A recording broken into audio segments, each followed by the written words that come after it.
a living history production. I'm Matt McLachlan. And I'm Pete Smith. We're battlefield historians who love nothing better than getting out and walking the ground where great battles in history took place. And now we'd like you to come with us. Every week, BattleWalks will take you to one of the great battlefields of Europe. As we walk the ground, we'll dig through the pages of history. We'll uncover the secrets of the battlefields, and most importantly, we'll tell the stories of the people who fought and died there. Welcome to BattleWalks. Hello and thank you for joining us on BattleWalks. We are back. It's a new year, a new season of the podcast. Lots of new and exciting things coming up. Joining me all the way from France, as always, is my very popular co-host. It's Pete Smith. Pete, welcome back. Thank you very much, Matt, and a Happy New Year to you. Good to be back recording again. I was just wondering the other day, is it all of January you're allowed to wish people a Happy New Year? I don't think there's any hard and fast rule, but it seems that sometimes you get into mid-February and people are still wishing you a Happy New Year. Or maybe it's the first time you speak to someone in the year. Yeah, I've always worked on that. First time you speak to them, say Happy New Year, but sometimes I forget. So it could be November yeah, if you haven't spoken to someone. Mate, how is everything going in France? It's COVID, I know, is causing still a few dramas, but hopefully we're getting close to the end. I mean, I assume it's been a cold winter. England are getting thoroughly thrashed in the cricket, so things are almost heading back to normal. It's been a terrible winter. I mean, with the latest outbreak, which thankfully now appears to be getting towards the end, and the closure of the border for Brits getting into France again, it was looking fairly gruesome. But that's all finished. Finished last weekend, or the weekend just gone. So we're back to now normal touring again. Britain is easing off on the number of tests you have to have, so it's all going in the right direction. And certainly inquiries have started flowing in for the touring. So fingers crossed that nothing happens. It's excellent news, mate. Whenever I've been in the Somme where you live during the winter, I always cast my mind back to that winter of 1916, 1917, and just the accounts from those soldiers of, I think it was the coldest winter in 50 years, or I've heard a few statistics like that bandied around, but one of the greatest hardships of the entire war for many soldiers was that freezing winter of 16, 17. I mean, paint a picture for us, for those of us who are currently sitting in sunny Australia or other parts of the world. What is a winter in the Somme like, a cold winter? How does it affect you? Well, at one time I could have literally said, "Oh, it's like this," but because of I always call it global difference rather than anything else. So the weather just doesn't stay constant. So we have still very cold winters here.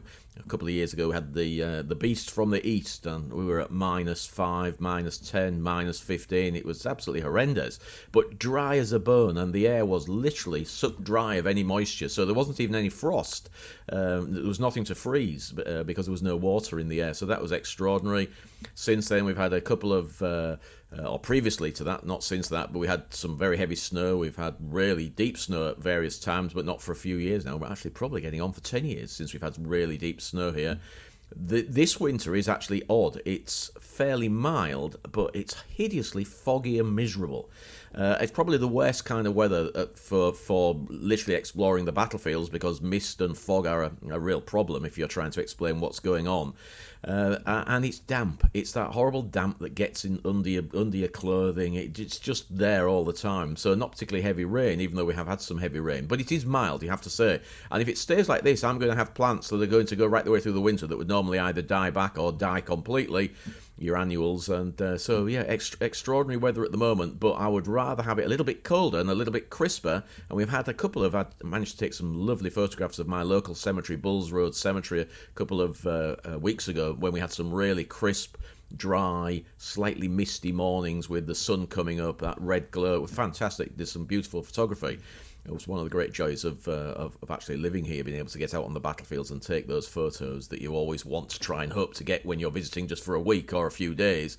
So that was great. But yeah, it's we've gone through the longest night now, so it can only improve and get warmer. So we're going in the right direction with the weather as well.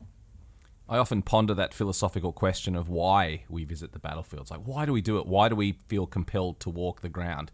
Because when you think about it, it should be enough. If we read a first-hand account from someone about what they went through, or even if we watch a documentary or a movie or something, this should be enough for us as human beings to understand and to relate to it. But it's not. We have to get out and we have to walk the ground and stand where they stood. And I often ponder that question of why it's so important to those of us that are so into history. And I think that's what you've just explained there is a big part of the reason. The climate is a huge part. If we can read all we like about the winter of 1617 and how hard it was on the men, there is nothing like, even us soft modern people, being out in the middle of a field on a freezing day and just feeling that cold seep into your bones. Just gives you a whole different perspective, and that's for a couple of hours in the middle of the day. I shudder to think what it must have been like to live in a trench for weeks at a time in those conditions. Great, entirely. I actually did that exact thing today. Mid afternoon, I thought, I want to get out and stretch my legs. Children's, it's a Sunday, so the children are off school, and they just settled down to a film. And I thought, I don't fancy watching a film. I'm going to go out for a walk. And I'd noticed that just outside the village there was a bit of ploughed field that has just become very walkable, and it's one that certainly my older boy, when he was here, he'd found bits there. So I thought I'll just walk out to there, and again, not wearing enough clothing really, and this horrible misty, damp weather was soaking into the clothing. I was getting kind of fairly miserable, so I picked up the pace a little bit, walked across this little patch of field, walked up and down it half a dozen times, picked up the magazine from a Lee Enfield full of bullets that was laying on the floor there, rusting away. I took it home, just washed it off so it's outside, just to have a look at it before I put it somewhere in the garden. I normally put these things somewhere in the garden, and so just extraordinary. And you're right, you can't help it, but you think, that's fine. I'm coming back to a nice warm house. We've got the log burning fire going, and it's lovely and warm. These guys did something similar in and out of the line. There's people trying to kill them, and they're not wearing the modern clothing that we can wear. The waterproofs. They're wearing the basic version of the modern Gore-Tex, and so very different for them. And yet, little pleasures would have meant an awful lot. Just getting out of the line, people not killing you for a little while, being able to perhaps have a bath somewhere that's warm, and a warmer billet around the stove. So little pleasures. So you have to remember those little pleasures were greatly enhanced in times of the soldiers being here. You can see why it affected them so much when they came back to civilian life, because imagine being 18, 20, 24, however old they were, and enduring this experience for 2 or 3 years with the death and the destruction and the discomfort. It's little wonder that they struggled to fit back into civilian life. But it's interesting you mentioned the mist, because that ties in pretty neatly with what we're talking about today, because the mist in the Somme is something we've all experienced, anyone who's spent any time over there, and it can hang around a lot longer than just winter. Well into spring it hangs around, and that's really one of the key elements of what we're talking about today, isn't it?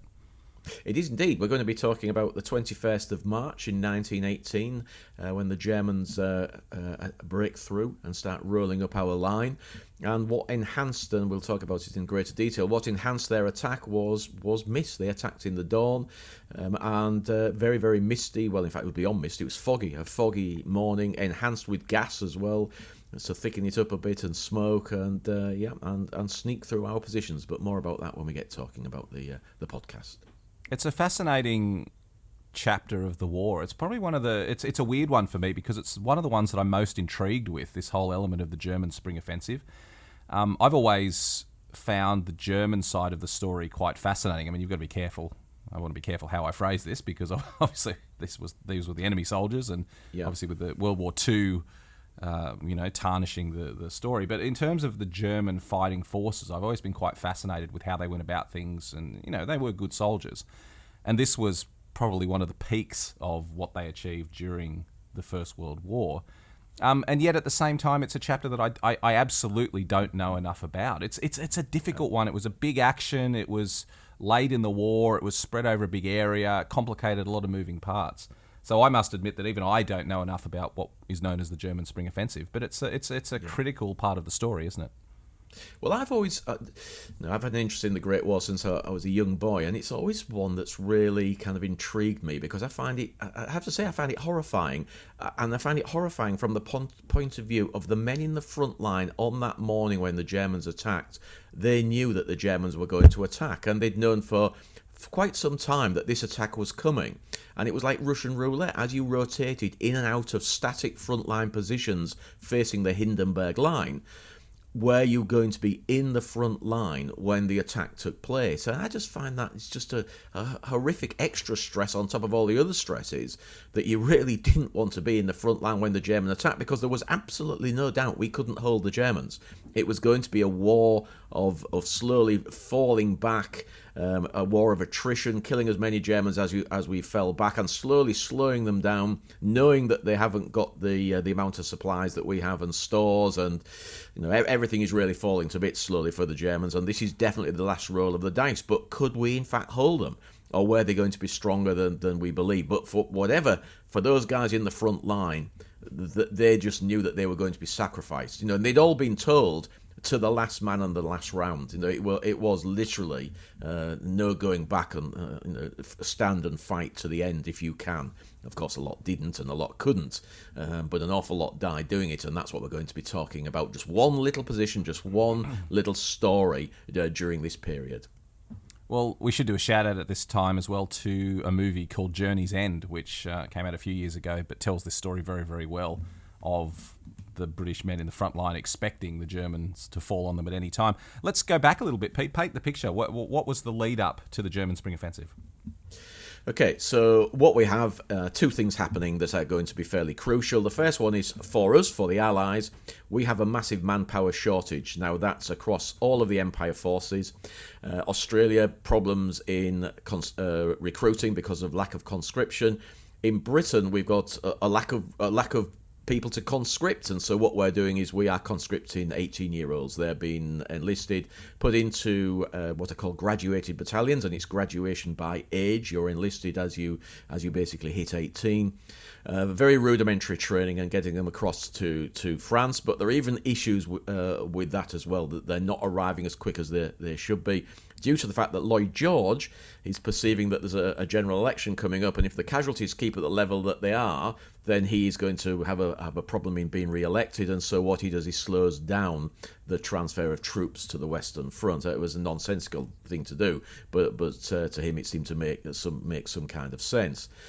So we've got that going on as well. We've got the arrival of the Americans. The Americans obviously joined the war in 1917, but it's really at this point that they are pumping literally tens of thousands of men coming across the Atlantic and arriving on the French coast. They need re-equipping and retraining for the Western Front, so that's one of the issues. So it's taking time, and they have not yet. There's no offensive. The Americans have not yet taken part in any major action, or in fact any action at all.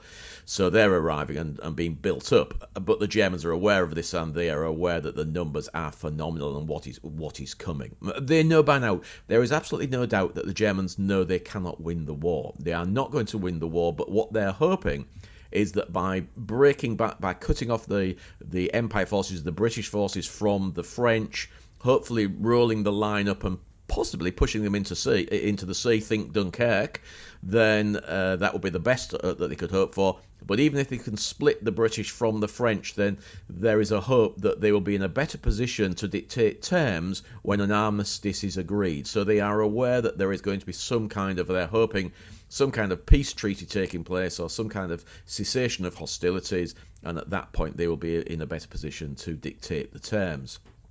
Can I just jump in, Pete, to say the Germans, you can understand why they thought like this, because they had the same success with the Russians the year before. Exactly. They'd come off pulling. I mean, it's a bit of you'd think it was a bit of a far-fetched trick they were trying to pull, but exactly the same thing had happened with the Russians the previous year. Yeah, and so they were, and of course we now have the Russians have gone into revolution with the treaty with the Bolsheviks. It means they can start transferring troops from the Eastern Front. Now this story has changed slightly in recent years. At one time it was believed that all of these, I think it's 50 divisions if I remember right. I'm just quickly scanning my notes and I can't see where I scribbled it down. Perhaps I didn't, but I think it's 50 divisions that they were hoping to transfer from the Eastern Front to the Western Front. And in many years ago, I would have told the story, yes, those divisions were thrown into the front line, and it was those divisions that were at the forefront of the attack, which will take place, that we're going to be discussing on the 21st of March in 1918. But we now know that's not the case. These guys had fought on the Eastern Front, very different to the Western Front. They'd also been pilfering troops over a period of time. The better troops have been transferred to the Western Front for quite some time. So these weren't always the hottest troops on the Eastern Front. So what we're getting is a whole load of men, but that is allowing the men that have been fighting on the Western Front to be taken out the line, to be properly rested, and to be retrained in new tactics. And these new tactics are the shock troops, the stormtroopers, which are designed to punch through our lines and to keep on going. So lightly equipped but heavily weaponed, so lots of grenades, lots of ammunition, or as much as they can carry, and keep moving forward. Do not stop. Go around redoubt positions and keep going. So the new stormtroopers, this new development of warfare. Very few tanks. I have to say the Germans have really given up on tanks at this point. We'll talk about that perhaps a little later. But these stormtroopers, that's the key.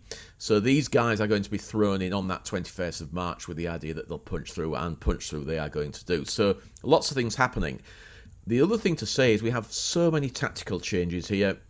Guns now well able to fire without being able to see what they're shooting at, so they're map shooting from both sides. Flash spotting, range finding, sound ranging. We've got so many technical developments on the war, on the battlefield. This is a very different battlefield to anything that went before. Where now it feels much more like almost a Second World War battlefield, and the stormtroopers are obviously they are the precursors to the Blitzkrieg of the Second World War. Well, that was a question. I've got two big questions to ask you about this chapter of history, Pete, and that was going to be the second one, but I'll ask it first now. I've heard that before. The tactics developed by the Germans in 1918 were the forerunners of Blitzkrieg in 1940. Is that the case, or is that a bit of an exaggeration? No, it's an exaggeration, but it's still a good thing to say. It's definitely an exaggeration because there aren't the tanks. There aren't the tanks and the motorised troops, and there are not the Stuka dive bombers. And having said that, the aerial tactics are changing. So we've got an awful lot of now strafing, ground strafing by aircraft. But the major thing still is communication is still a problem, and it will be in the Second World War, you have to say. But communication is still, for both sides, is going to be a problem. For fast-moving Germans in the advance, how on earth do you communicate with the troops on the ground at the forefront of the advance? For the British on the back foot falling back, how on earth do you communicate as to what's happening in the front line as you're being pushed back by telephone communication? Well, we still haven't got proper radio communication. It's coming in. Aircraft are now able to be directed from the ground and vice versa. So there are improvements in that wireless communication, but it's still not really doesn't really work particularly well on the battlefield, even of 1918. As we've said many times on the podcast, people would have heard us say this, that in 1914, and I wasn't the one that came up with this, it was historians much more talented than me that came up with this, but it's really stuck with me. In 1914, a soldier from the Napoleonic Wars would have recognised what was happening on the battlefield of 1914. By 1918, a modern soldier of today would recognise elements that were occurring on the battlefield. And I think that's true in a generalisation, but the two big areas we always talk about that incredibly hampered the ability to fight a modern war in 1918 were the two we always go on about: communication and transport. The two that we always talk about, and that was extremely well illustrated in the German Spring Offensive, that, as you've already touched on, communication, it was just impossible. Without proper radio communication, it was impossible to give timely updates to artillery and commanders about what was happening in the front line. And that was the same issue that had hampered the Battle of the Somme in 1916. And it was still continuing in 1918. And the other one, of course, is transport. It's all very well for men on foot to advance quickly and to take over machine gun positions and break through the line. How are you possibly going to bring up ammunition, food, artillery, and reinforcements to reinforce and supply them once they're broken through? It just couldn't happen in 1918 the way it could in 1940. Yeah, I think you're absolutely right in that conversation about a soldier, because certainly in my time, and we're going back 30 years now or more to when I served in the Royal Marines, and certainly at that time you could recognise the battlefield of 1918, and I would have known how to act on the battlefield of 1918 because it was still fairly similar. Guns over to the flank, artillery firing over your head, fast air and helicopter support. But I think it's now changing. I'm not sure you could quite say that nowadays because, of course, it's the advent of drones that are altering things considerably and will continue to alter things. And they are a completely new concept. Drones delivering ammunition and supplies to the front lines, drones being weaponized, drones being used for observation. I think the drone is going to really change the modern battlefield. We're going off on a tangent here, Matt.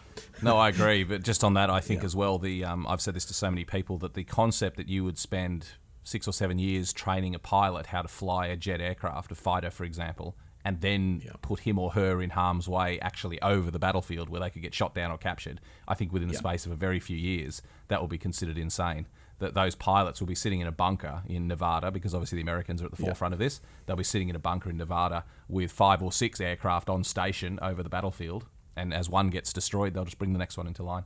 And this is obviously the future. The aircraft manufacturers are already working on pilotless planes. And very soon we will look back on the concept of putting a pilot over the battlefield as crazy. But you're right, that is a tangent. And obviously none of that was even a thought in 1918.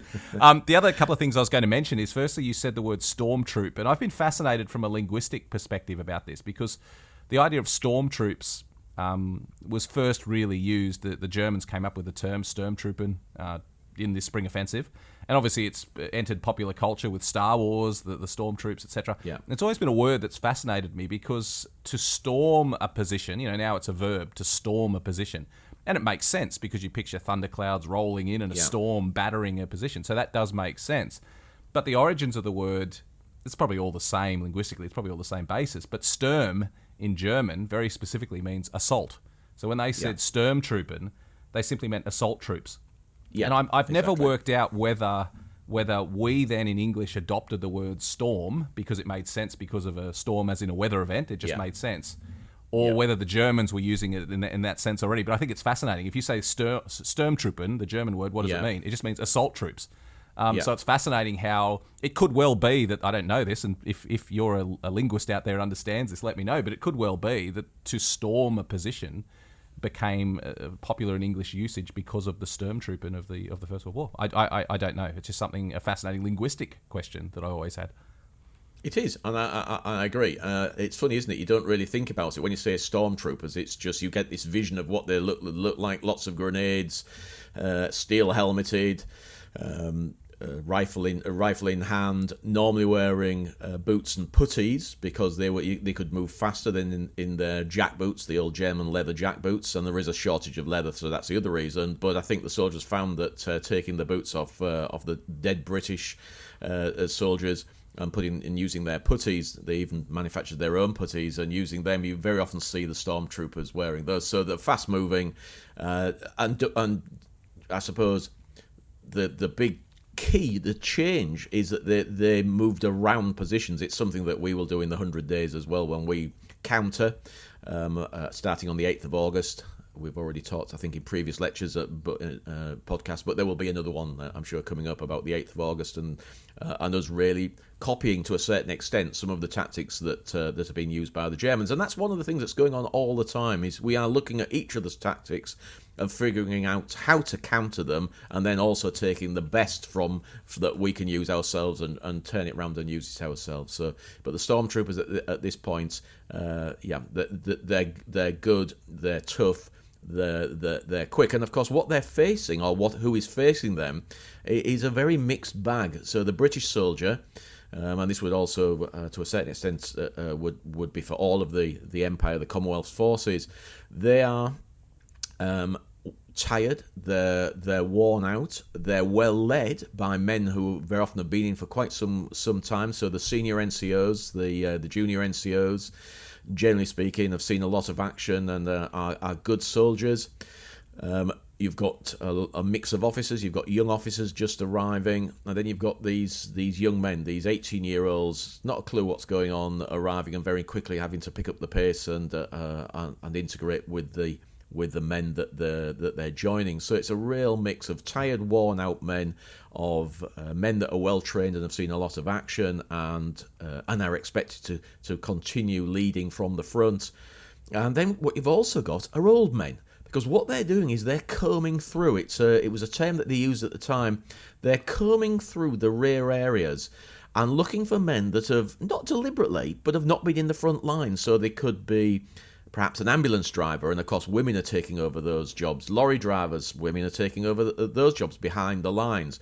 They could be part of the Army Ordnance Corps. They've been fusing shells. Well, somebody else that's worn out, tired, or even underage can do that. They can do that kind of job. They can be put into the front line. Even people, medics, stretcher bearers, they were also given a rifle and said, right, your turn, up at the front, there you go. So they're combing through, they're taking out people that have had, well, if you want to be kind of, I suppose, obvious about it, they've had a cushy war. These guys have had a cushy war because they can be replaced now by people who are worn out and tired. And you see this all the time when you're looking at service files and service records.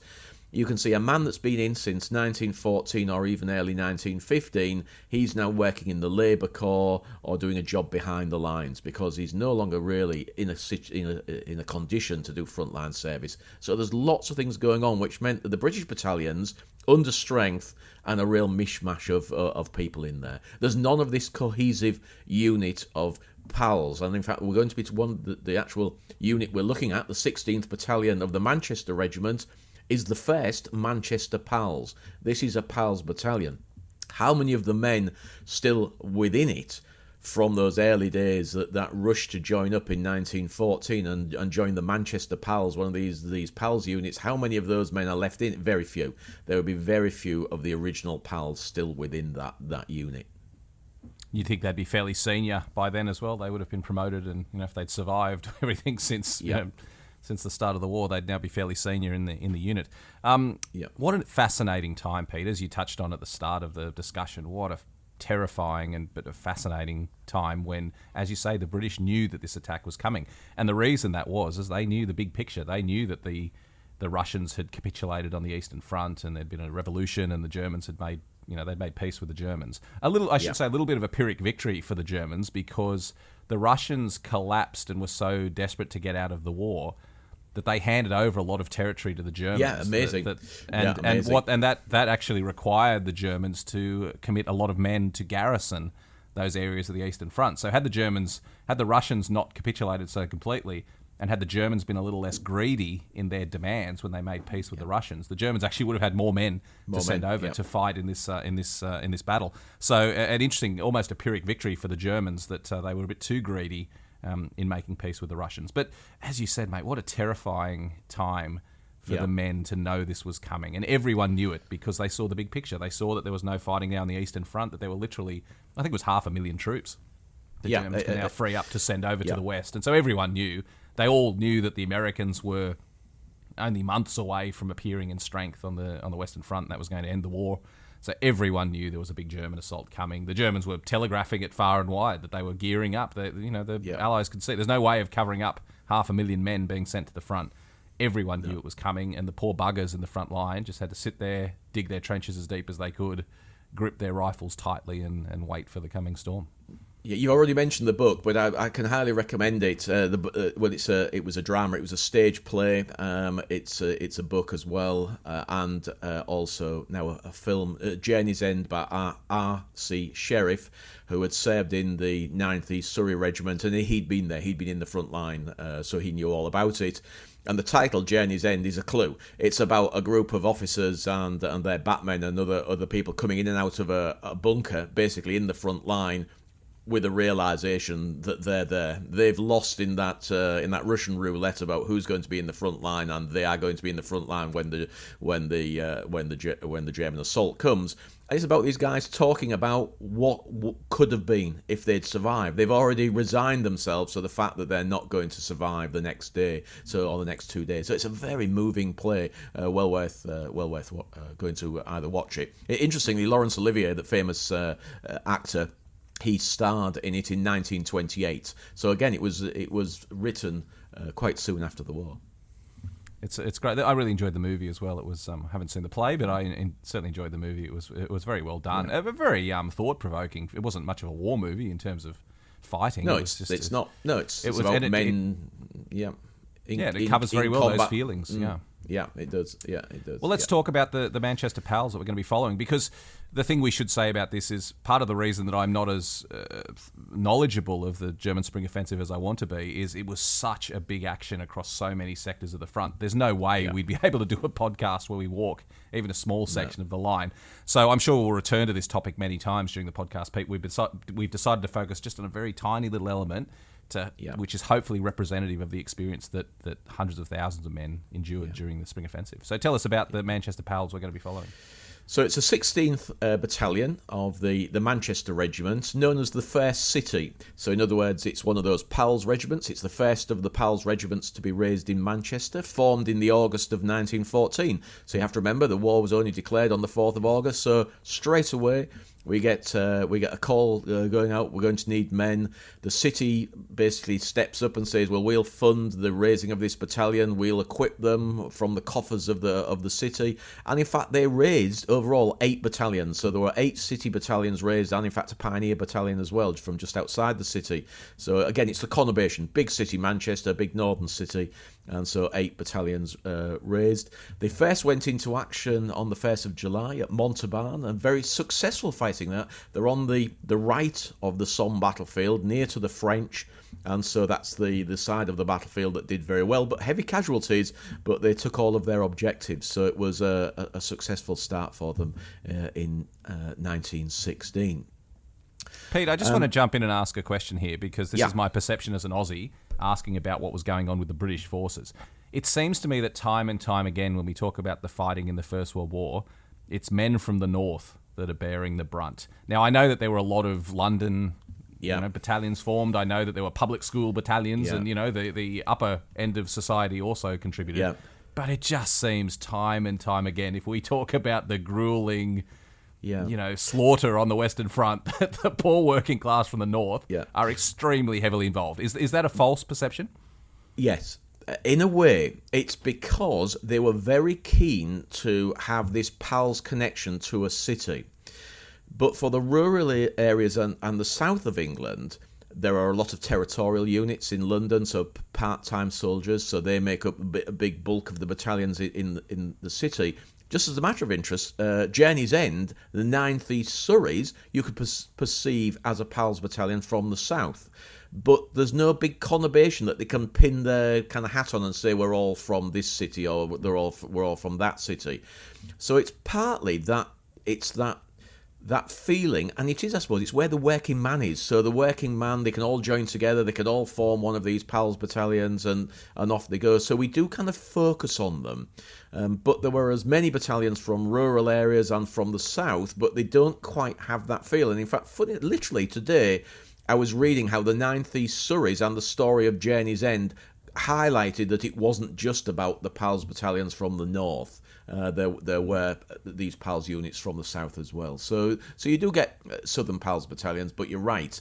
Instantly, when you think about PALS battalions, you think of my home city, Hull, you think of Manchester, you think of Leeds, you think of Bradford, etc. All the PALS battalions from those areas. It was a very clever, and we're going to go off on a tangent again if I'm not careful, a very clever recruiting concept. Join with the men from your area. They'll all have the same accent as you.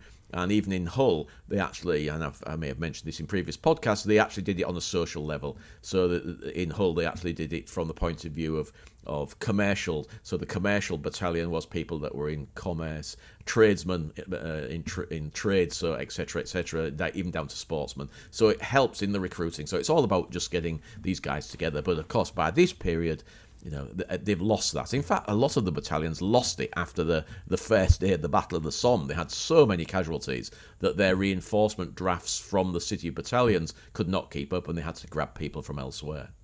It's a good explanation, Pete, and I think you're right. I think, having heard that from you, it's probably more to do with geography and population than it is elsewhere, that in the less populated north there's bigger cities and towns where the PALS battalions could tie themselves to, compared to the sort of the sprawl in the south.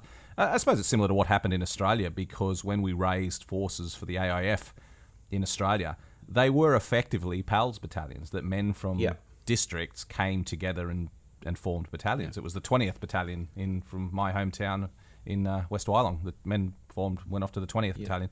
But the distinction between particularly the PALS battalions of the north of England was that the geography was much larger in Australia. The men came from much larger areas, and there was no central city usually to focus on.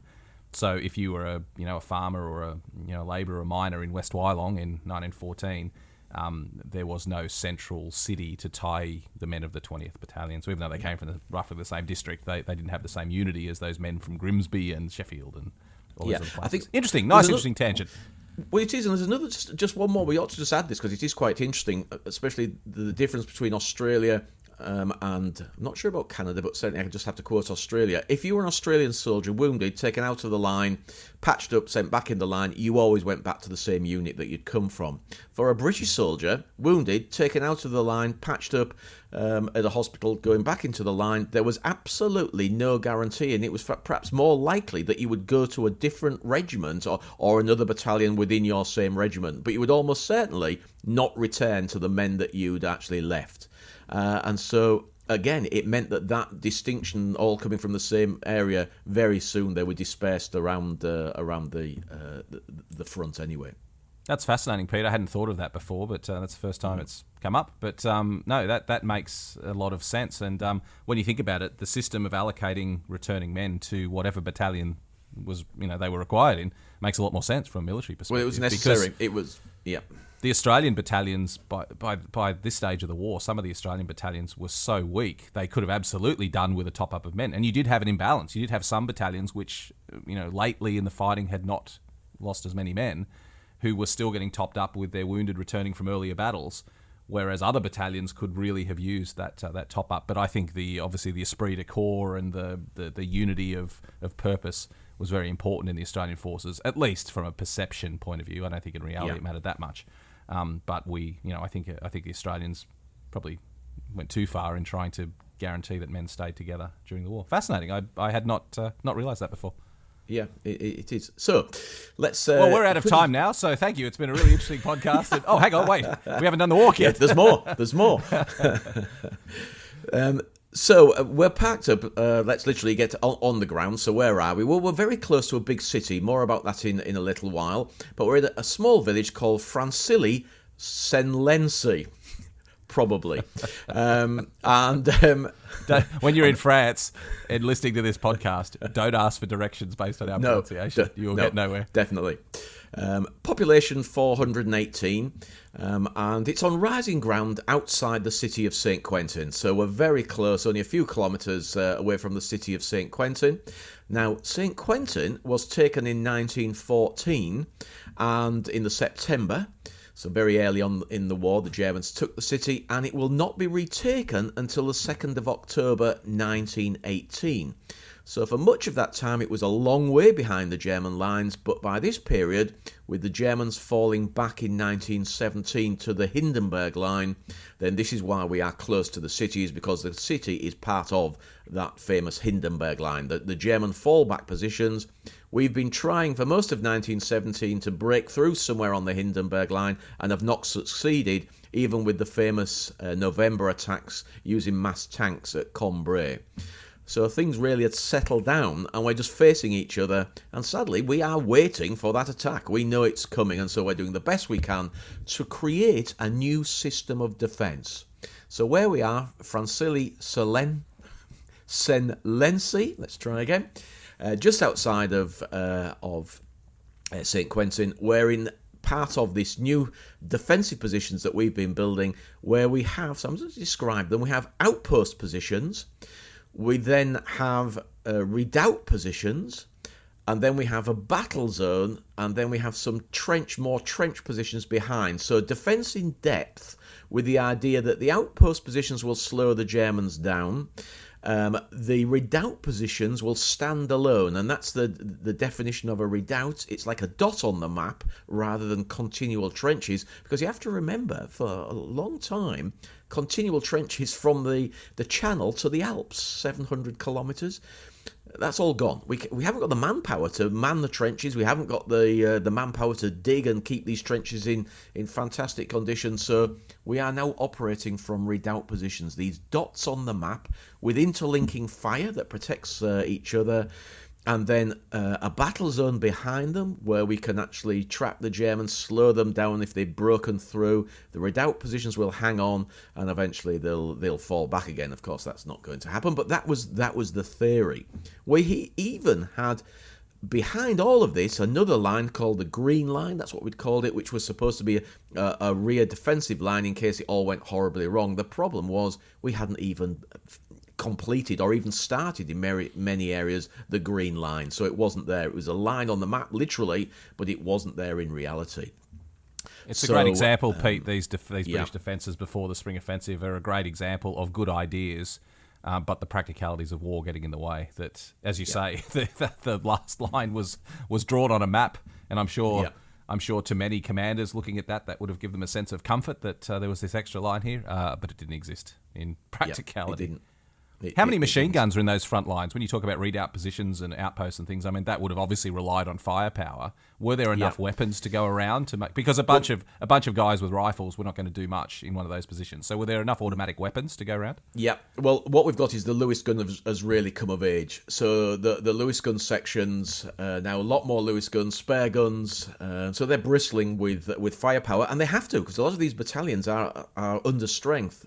In fact, this battalion, the 16th Manchester, 700 men, broadly speaking. So we have 700 men, should be 1,000 men, so we're already under strength even before the fighting starts. We've also got the machine gun corps, which are supporting them, but we didn't like the machine guns right in the front line at this stage. The machine guns were being used more and more often as plunging fire, almost artillery. They're creating barrages that will sweep across the battlefield. So yes, they're there, but they're not in the redoubt positions. This, generally speaking, it is the Lewis gun that is supporting these redoubt positions.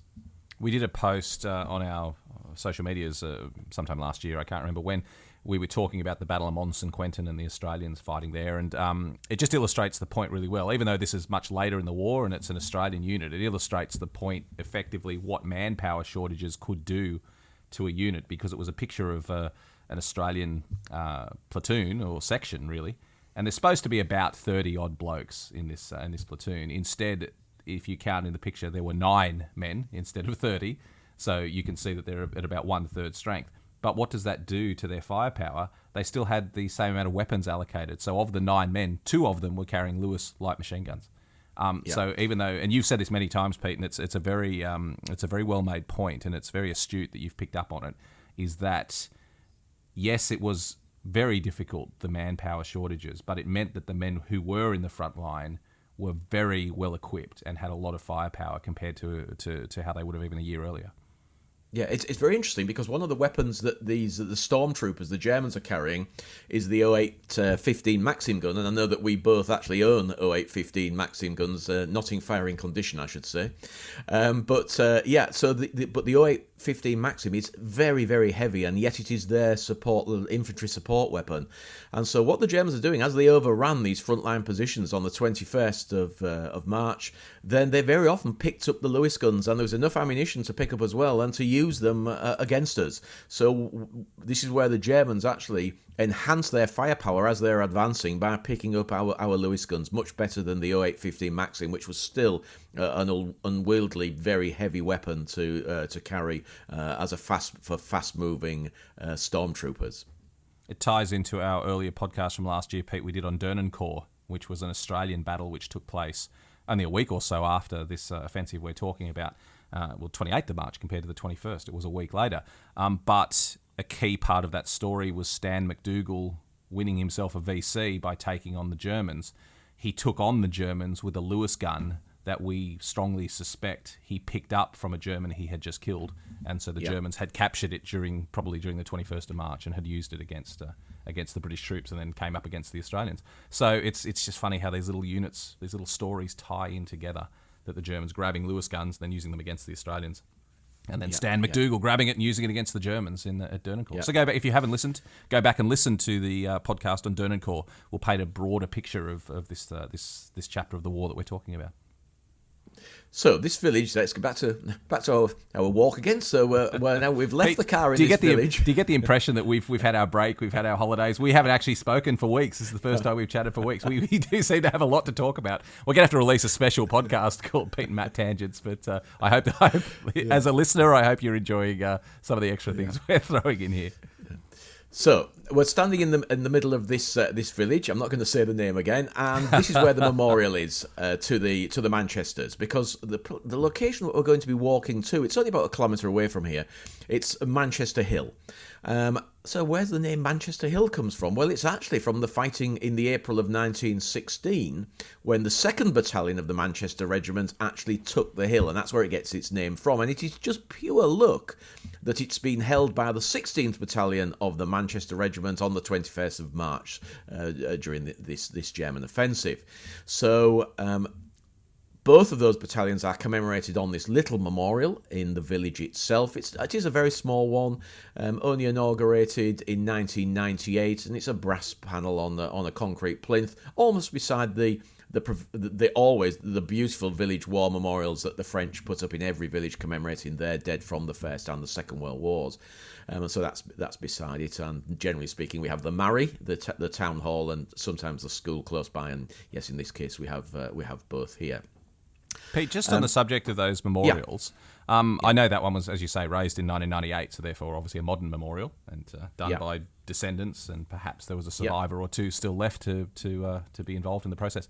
But talk to me about the famous, the British war memorials that we see on the battlefields. In the middle of the Somme battlefields, we'll see, at the Sunken Road, there's Glorious Memorial. We see the 51st Highland Memorial in the Newfoundland Memorial Park. Tell me about the ones that were constructed soon after the war. Yeah. Was it the veterans setting out to build a memorial to commemorate their men? Was it the local French people who wanted to honour units that had fought in that area? Was it citizens from the community who'd lost a lot of men? How did these memorials come about? All of the above. Yes, so it's interesting, isn't it? Many and various ways, but the interesting comment about why there is no big memorial from just after the First World War here is because, of course, this is not a successful action. It's a very brave defence, but we have a habit, I suppose, of not putting up memorials for when things go horribly wrong. You put a memorial up for where you have success. So most of the memorials that were created immediately after the war, in the 1920s, this need to commemorate the sacrifice that took place, generally speaking, they are in locations of success. And so that's the first thing to comment. Quite often they're funded by the battalions themselves. Before all the men kind of dispersed all over, or even after they dispersed, old comrades associations grew up very quickly, because at that point there wasn't the British Legion. In Australia, the RSL, that's the equivalent for the British Legion, the RSL, well, they didn't develop immediately. What you get are old comrades groups, or they're not old at this stage, they're young men still, but these comrades associations are formed, and quite often on that formation they decide that they'd like to put a memorial up straight away where they'd had perhaps heavy casualties quite often, but success. And so that's why we see some of these memorials going up. Other ones are national memorials. It's been decided that we need to commemorate here, and it's not just the battalion, it is a need to commemorate that battle. And then, of course, on top of all of that, we get individual soldiers' memorials that are family-related, where families came back to the battlefields immediately after the war, and very often trying to track down the bodies of their relatives, couldn't find them, but knew where they'd been buried or where they last fought, and said to the local farmer, "We'd like to buy a plot of land here and put up a little memorial to our son who fought here, or my husband who fought here." And so we have those as well, very often forgotten about in the greater picture of memorials. And then, of course, we have the cemeteries. Now, interestingly, very few cemeteries right where we are, right on this, and that's right the way along this line facing the Hindenburg line that the Germans break through on. For the very obvious reasons, it's going to be the Germans that bury the bodies, because we cannot, because we've been forced off the landscape.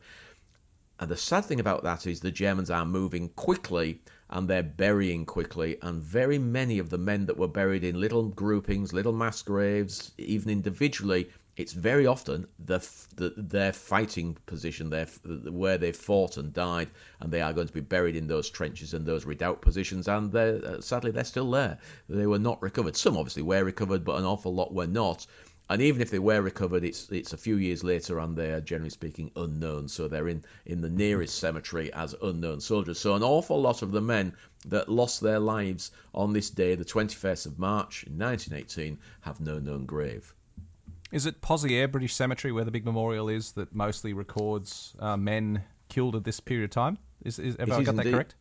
It is indeed. And in fact, Lieutenant Colonel Elstob, who's the major character in the story that we're possibly not going to get around to telling in this podcast, he is actually lost on the battlefield, and he's a lieutenant colonel. And you have to say, even the Germans, generally speaking, could recognise a senior officer and would make sure that he was buried properly. But sadly, in this case, not so. He was probably just rolled into the bottom of a trench along with most of his men who died on the battlefield, and buried for health reasons there and then, not properly marked, and he's lost. So he is commemorated on the Pozières Memorial, at Pozières, just outside of Pozières. Beautiful memorial.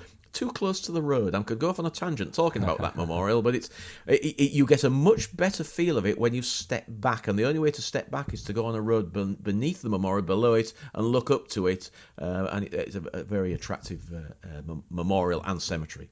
It's a bit of a confusing one because Pozières is one of the most famous Australian battlefields. A lot of the Aussies killed at Pozières are buried in this big cemetery. There's a memorial wall at the back recording all these names of British soldiers, which have most of whom have nothing to do with 1916 and were killed in the Spring Offensive. So it's a little bit confusing, and it is. It's somewhat almost misplaced, you would say, because that's such a key area of 1916 and that famous fighting in the Battle of the Somme. Yeah. So these, I always, when I take people there, I always go out of my way to point out the poor buggers that are listed from the killed in the German Spring Offensive. But back to the walk, Pete. Okay, so there's nothing else to see in the village. It's just a nice idea to get a feel of the village. Of course, the village rebuilt, as they all are, same as my village. We've said many, many times, early 1920s, dates on some of the houses. But this village, because it's close to a fairly big conurbation, I didn't give you the size of the city, of how many people are in the city. Population 54,000. And we're actually in the Aisne here, I ought to say. We're not in the Somme any longer. We're just over into the Aisne. The department next door, and this is the largest city in the Aisne, even though it's not the capital. 54,000 people in St. Quentin. I should mention as well, Pete, for Australian listeners, not to be confused. This St. Quentin is not to be confused with Mons St. Quentin. Correct. Which is not that far down the road, but the scene of a great Australian battle in August and September 1918. Two separate places. So this is the small city of St. Quentin in the Aisne department. Yeah, further east. And relative to this area, it is a fair-sized city. It's actually on the down at the moment. You get the feel that some cities are on the up, but it's just recently lost some of its largest businesses, employers in the area. So it's feeling a little run down at the moment. But it's a lovely place, well worth visiting. We're not going to really visit it on this tour because that's a podcast in its own right, walking around St. Quentin. But we can see it as we start to walk out of the village and head towards the Manchester Hill. Then we can actually see probably the most famous building in the city, and it's the Basilica, the church in the middle of the city. You can see that from these ridges. We're walking down a road called Route de Dallon. Hopefully. And after about a kilometre wandering down this road, we hit a T-junction and we're going to turn left up the Rue de Savy and into an area known as the Maison Rouge, so the Red House. On our left-hand side, there's a wooded area. And there's an entrance into that wooded area. Now, we're not going to go into there, but if we did, that would take us into the quarry. Now, the quarry is a key to this defensive position. It was there. It's been enlarged slightly since the First World War, but it's no longer a working quarry. But the quarry is there, and that is where the headquarters of the battalion was based, in the quarry. It was actually not its battle headquarters. It will, in fact, become the casualty clearing station for the fighting, but the quarry is there. So that's on our left-hand side. We're going to walk past it, past the wooded area, and the ground is rising slightly to our left-hand side. Once we've got to the outskirts of the of this Maison Rouge. We're going to turn left, and there's nothing else you can do. You have to walk into the field. Now, if the crops are in, you can squeeze in beside the wood and the field and walk along that edge of that field, and you need to go about 100 metres or so into the field, and that takes you into the middle, and it becomes very obvious the view that you have from here of the position which is known as Manchester Hill. In the centre of it, there's a redoubt position. So let's just get ourselves orientated. We've now walked into that field. We've turned right to look towards Mont Saint Quentin, to look towards Saint Quentin, not Mont Saint Quentin, as we've just discussed.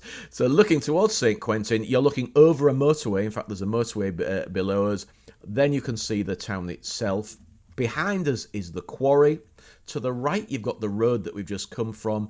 And to the left, we've got the village that we've just come from. It's over on our left-hand side, about a kilometre away.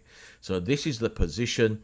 There's nothing here to look at all. So we're just going to tell the story, but there is physically nothing left. Now, interestingly, I had a look at Google Earth just a couple of days ago when I was preparing for this podcast.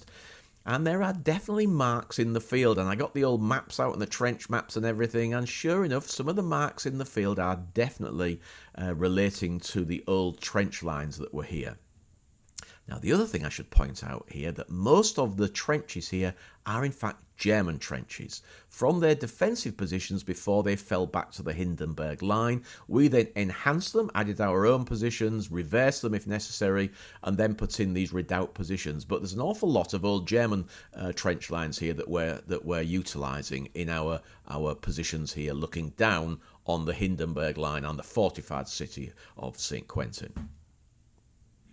It's I'm feeling the tension, Pete, of you talk about these positions and the view down the hill, and again, I'm just feeling that tension of what it must have been like for the men in that line. And I have seen Journey's End, and I know that was palpable, the tension. Knowing that you didn't have enough firepower, that you couldn't resist, that you were effectively the sacrificial lambs in the front line, designed to hopefully slow down the Germans before you were killed or captured. Just terrible. And the fact that men knew it, at least in some of these other battles. You could say there was a small mercy there that the men didn't realise what was about to befall them. But in the lead up to the 21st of March, they absolutely knew what was coming.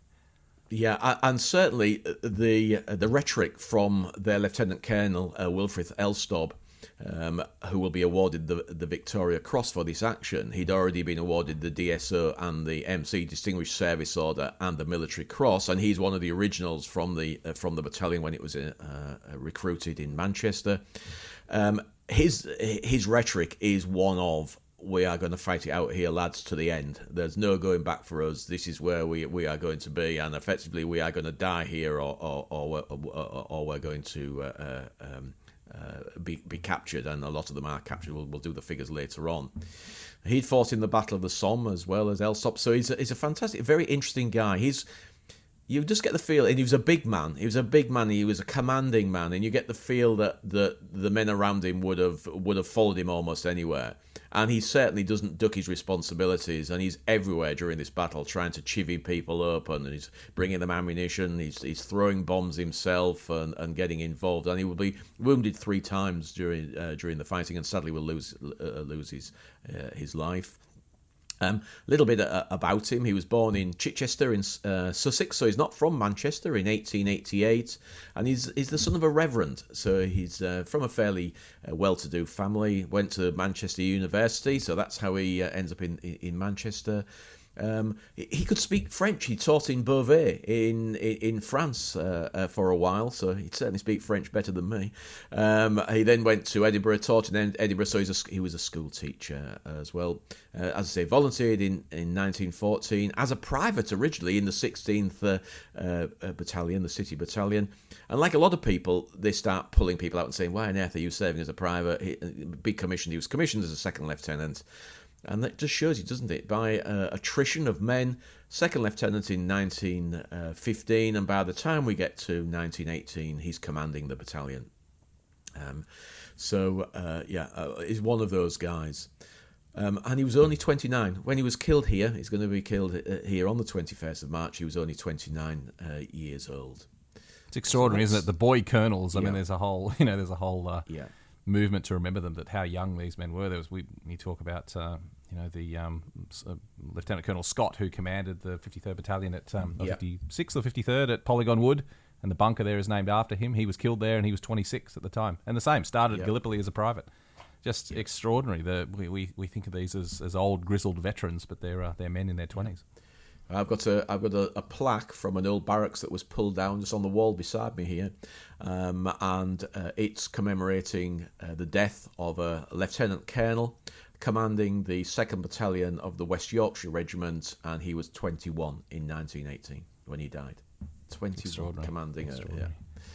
Well, Pete, tell me about what the Manchesters went through here during the Spring Offensive. So I'm just going to use a few sound bites that were used by the Colonel as the fighting went on, and the men were very much aware of this was going to be a fight to the end. The Manchester Regiment will defend Manchester Hill to the last man. I use that as a title and just on my scribbled notes because that's what he's expecting. So, how are they preparing? Well, on the 20th of March, they are very much aware that it's coming. They are aware they're in the line and they're not going to be out the line, and it's going to be their job to defend Manchester Redoubt. So, hence, the Manchester Regiment will defend Manchester Hill to the last man. Why I keep saying Redoubt is because the Redoubt is the central point of Manchester Hill. It's got defences all the way around, but the Redoubt is where the all-round defence, and they can carry on fighting in theory until the Germans are pushed back again, and that's not going to happen. So the preparations continue to meet the expected attack. Gaps in the wire are sealed up because we cut our own gaps in our own wire so patrols can go out. They start to close them up so there's no gaps for the Germans to break through. They've got a lot of ammunition. It's been brought forward because they know what's coming, and so the ammunition is distributed. All the men have much more ammunition than they can possibly fire. But 1,500 hours, I'm going to use 24-hour clock, 1,500 hours on the 20th, they start to get hampered by mist. The observers that are looking from the wood that's slightly behind and to the right, Holnan Wood, can't see properly. And the guys on Manchester Hill cannot see either. They're starting to lose the vision down to the German positions, and they're being hampered by the mist. By 2100 hours, it's dense fog. It's absolutely thick fog, and we know that is going to be the big problem. How do you see what's going on? How do you see what's happening? They can hear the odd noise. In the days prior to this, they'd heard the trains arriving, so they knew that there were more and more men arriving nearer the front. And again, we get another of the little, I suppose, sound bites by Wilfred Ulstorp, and he says, "Here we fight and here we die." So by the 21st of March, by the early hours on the 21st of March, 2:30, the artillery opens fire. That's our own artillery, and they're firing because they know the attack's coming. They can feel it. There are people reporting hearing noises. They know the Germans are moving forward, so they open fire on all the pre-arranged German positions. Of course, they're firing totally blind. By now, it's thick fog everywhere. They can't see anything. The observers can't see anything. So they're just guessing that the Germans have moved into those positions. And the units in the battle zone are literally manning their positions. What's interesting about that, they were not ordered to. By now we are getting intelligent warfare. These guys know if the artillery is opening up and they're firing close, the Germans are close. Nobody's told them to man their battle positions in the battle zone. They man them themselves. And then the German artillery at 4:40 in the morning opens fire. And they predominantly are taking out, they've spotted and they've been watching, they're taking out communication centres, they're swamping the artillery positions with gas, so hence driving the gunners away from their guns so we can't fire, even though we can't see what we're firing at, we can't fire at all, they're driving the gunners away. But by a quirk of fate, and this is one of the interesting aspects of this fighting, the telephone line from Manchester Hill to their brigade headquarters is open and uncut for nearly the whole of the battle.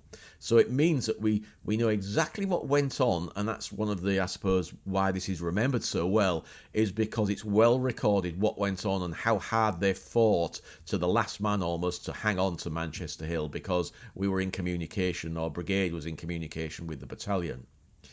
At 4:48, the men manned their battle stations, And again, at 4:53, the artillery, this is our own artillery, opens up again, but on no man's land, right in front of the position, because by now we know that the Germans are just on the outside and are slowly taking out some of the battle positions in front of the actual redoubt.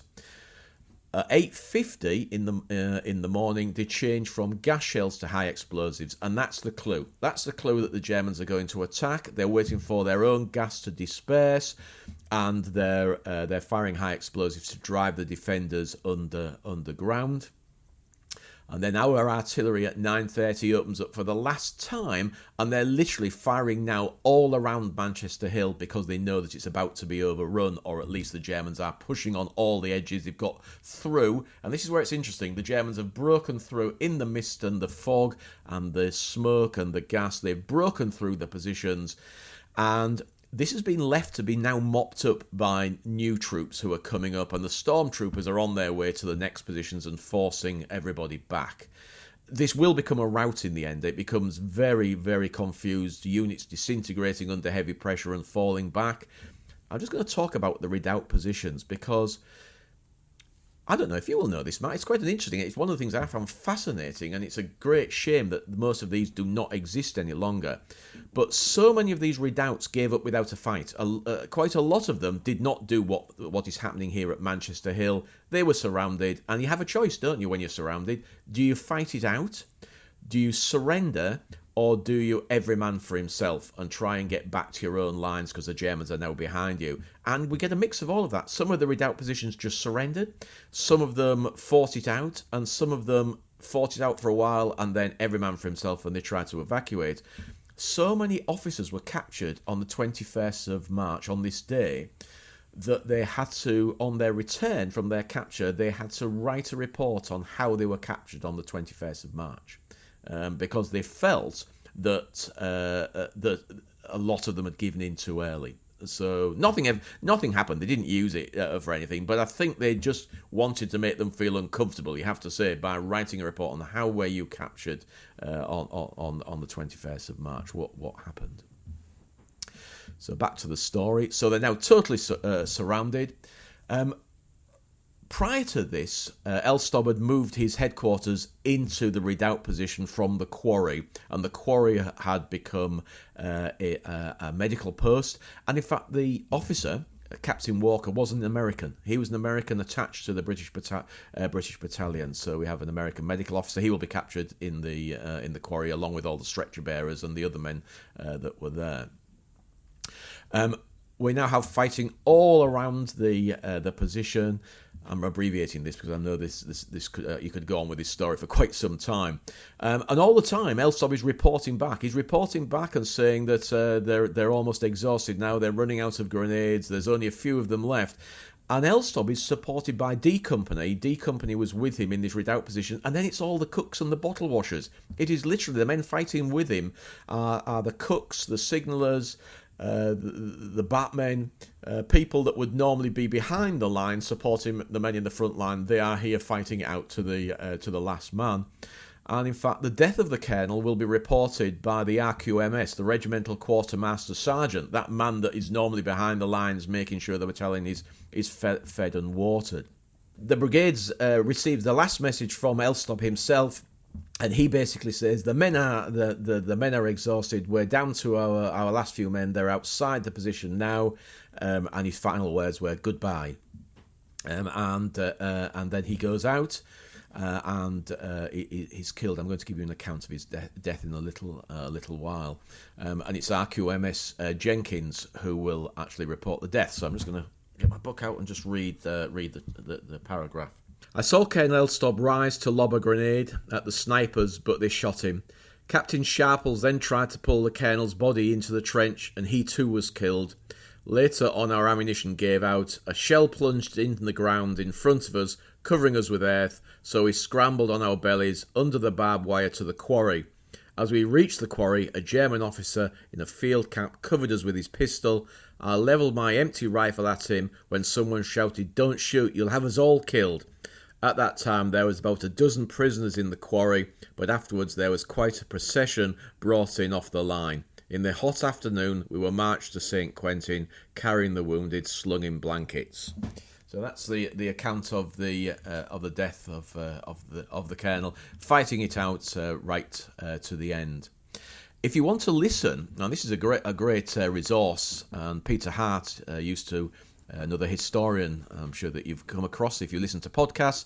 He used to record for the Imperial War Museum accounts of soldiers. Now, this one wasn't by him, but it's Private Charles Heaton, a stretcher bearer who was down in the quarry in the 16 Manchesters, and you can listen to his interview in 1987. And I say it's held in the Imperial War Museum's sound archive. It's available online, so you can listen to it as I did yesterday.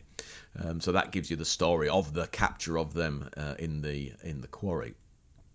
Now, because this was so well recorded by the men at Brigade, we actually get he is awarded the Victoria Cross, and it's dated the 6th of June 1990 when it's in the London Gazette.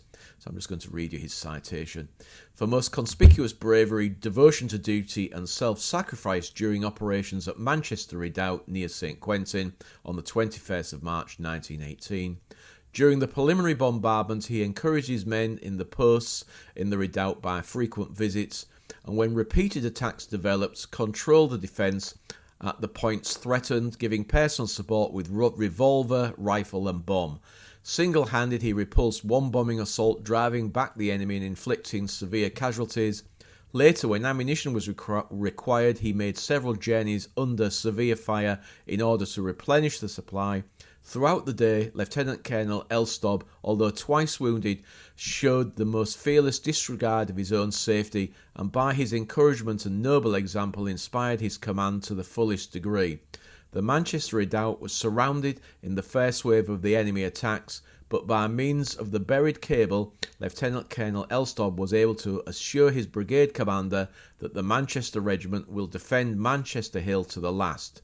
Sometime after his post was overcome by vastly superior forces, and this very gallant officer was killed in the final assault, having maintained to the end the duty which he had impressed on his men, namely, here we fight and here we die. He set throughout the highest example of valour, determination, endurance and fine soldierly bearing.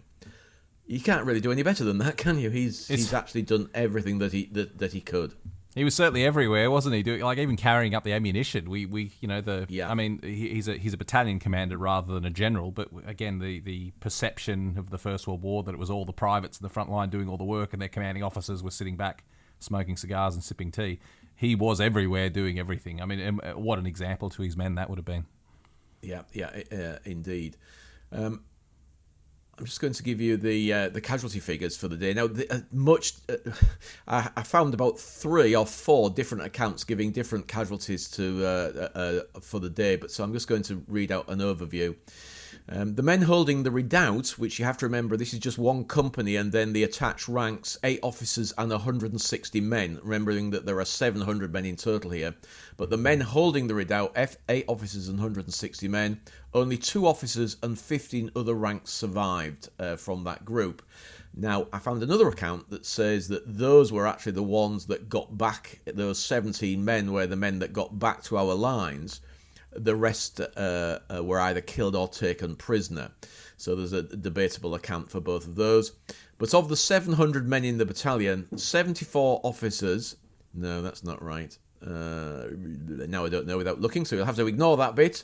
I think it probably 7 officers. Let's say 7 officers. I'll need to check that. And 74 men had been killed and over 500 taken prisoner. I should start rummaging through my book, but I won't. I'll leave somebody out there to have a look at how many officers were killed. But basically, it's the battalion's wiped out. 700, starting with 700 men and over 500 taken prisoner, and the rest either killed or badly wounded. Then it's gone. The battalion has completely gone.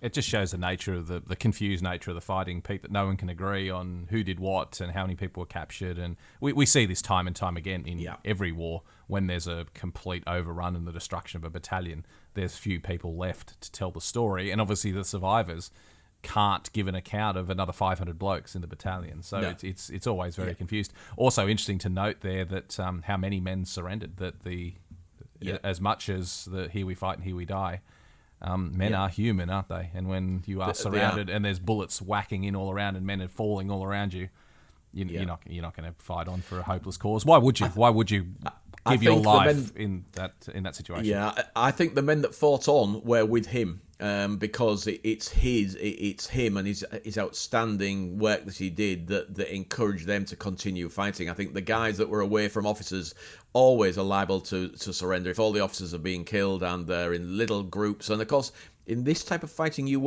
there's no lines of trenches where your mates are to the left and the right. These are small defensive positions that can be totally surrounded, and then you have this big question: how long do you fight on for when you feel that you've done as much as you possibly can?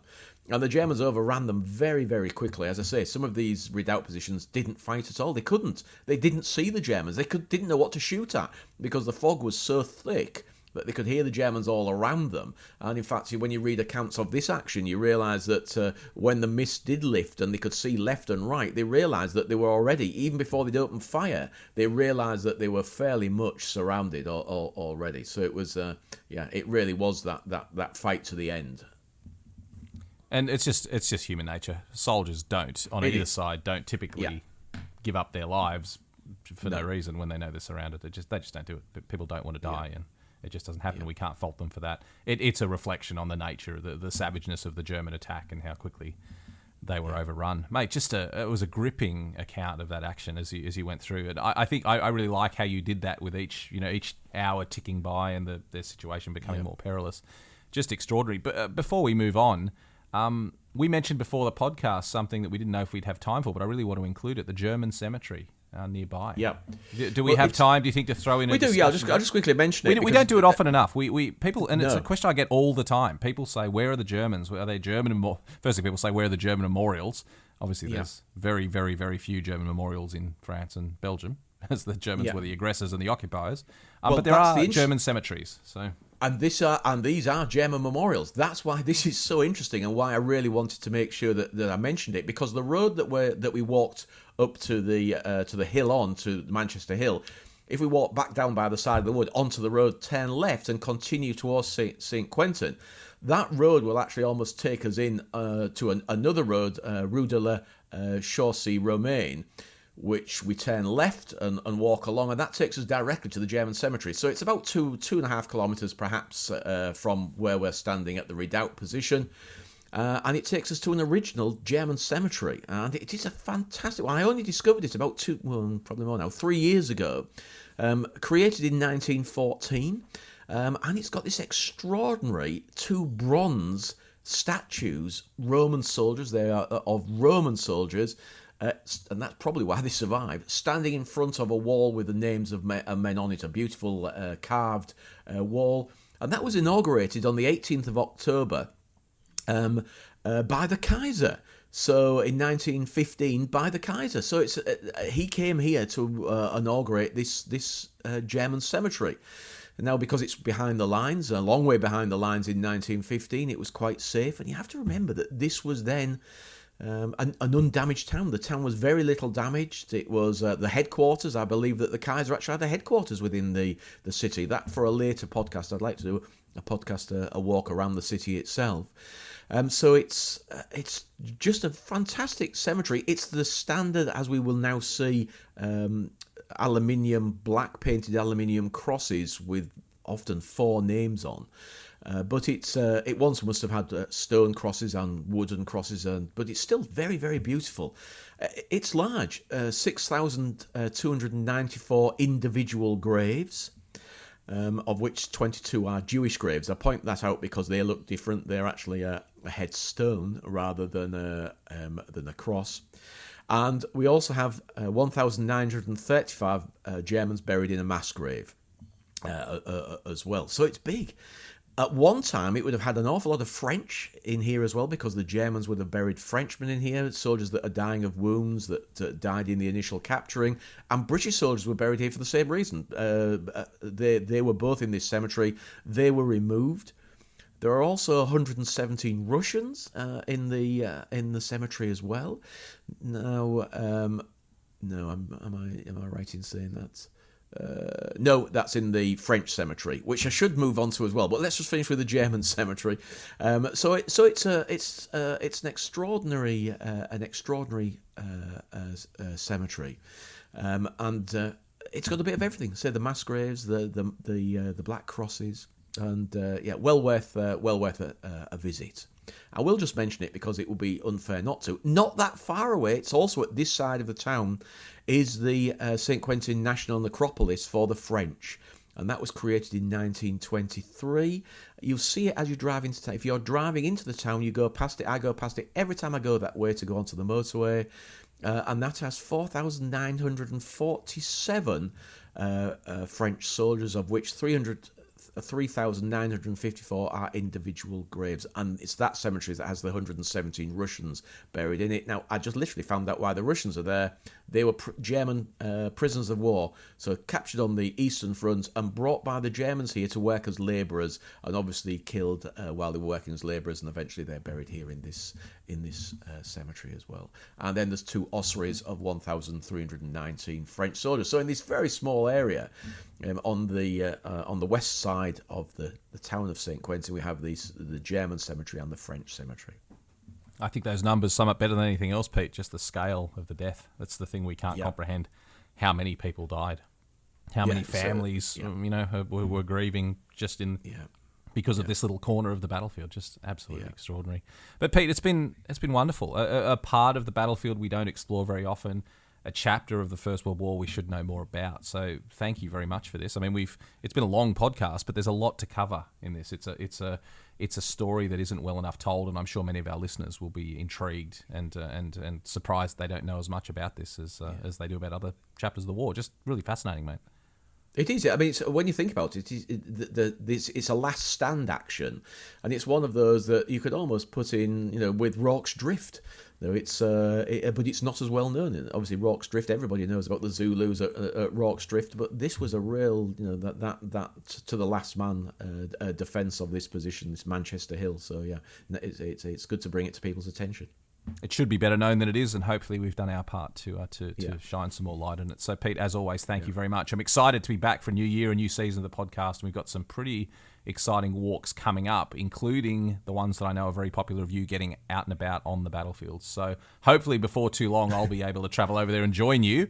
And I'm really looking forward to doing some live podcasts from the battlefields, the two of us together. Yeah. Don't forget as well that I know things are a little bit uncertain at the moment with various outbreaks of coronavirus, etc. But hopefully we're seeing that burn out now. And so don't forget that in September, Pete and I are touring the battlefields together, the Matt McLachlan Signature Tour. So if you want to come with us to see those Australian battlefields of the Western Front and a lot of these British ones as well, I think, Pete, I'm keen to head out to the Aisne on that tour. So I think we will head out to this sort of area. I don't know whether specifically we'll go to Manchester Hill, but it's going to be good. You and I together leading a tour. It's pretty exciting, mate. I can't wait for it. No, I can't wait. And I was thinking that we could tie in the German cemetery, because the German cemetery is so unusual to have these original memorials there. It'd be well worth a visit. And it's not well visited, I have to say. Very difficult to find on the map because they don't mark it. I notice on the IGS maps, the Ordnance Survey maps for this part of France, it's not marked on. So you need to just go online and check where it is.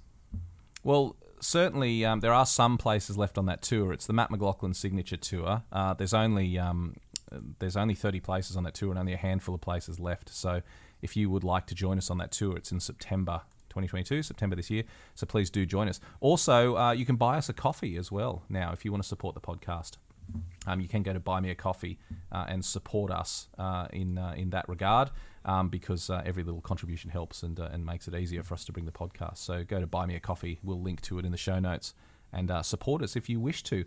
Pete, great to be back. I'm looking forward to a busy year of great podcasts. But once again, thank you for this one. It's been fantastic, and I look forward to the next one. No, it's a pleasure, Matt. Must try and not go on so many tangents. Never, Pete, never. Thanks, mate. Thank you very much for listening. Don't forget to follow us through social media where you can learn more about each episode we've just recorded on Facebook and on Twitter under the tag BattleWalks. You can find us there and more information about each episode. Also, if you would like to support the podcast, you can now buy us a coffee. This is a great way for fans of the podcast to contribute a small amount, which really helps keep the podcast going and bring you new episodes. Pete, we really appreciate the support we get from our listeners, don't we? We certainly do. We enjoy producing the podcasts and telling the stories, and I like getting out on the ground. So, if you'd like to buy us a coffee, it's all helpful. So if you want to support us, go to buymeacoffee.com/BattleWalks, and there you can make a small contribution to keep the podcast going and to help us bring you better episodes. Thank you for listening to us, and we'll see you next week.